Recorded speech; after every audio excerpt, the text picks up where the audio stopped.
The countdown on the detonator pulsed a rhythmic, sickly red, 03:59. Elias didn't wait for the sparks from the power line to find the gasoline leaking from the sedan.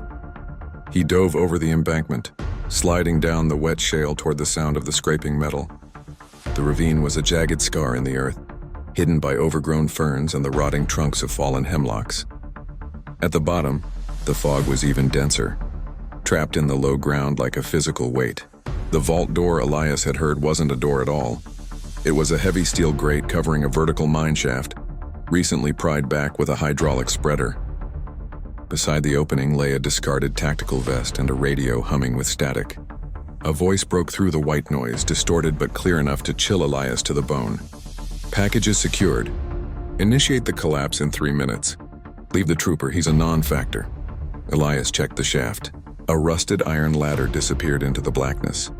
He knew these mines, they were a labyrinth of unstable schist and rotting timbers. If the detonator on the surface went off, it wouldn't just destroy the car.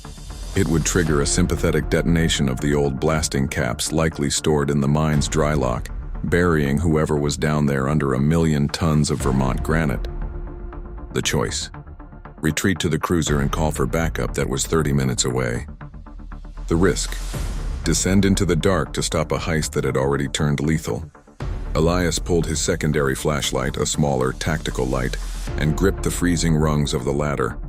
As he descended, the temperature dropped 20 degrees. 10 feet down, his boots hit a landing. The tunnel stretched horizontally, lit by a string of battery-powered work lights left by the intruders. At the end of the corridor, 2 figures in dark coveralls were lugging a heavy lead-lined canister toward a secondary exit. They weren't looking for copper. They were retrieving something the government had buried here back in the 50s, something that didn't belong on a geological survey. One of the men turned, the thermal scanner on his helmet glowing like a cyclops eye. He raised a suppressed submachine gun. "I told you," the man shouted toward the surface. "The trooper is a non-factor."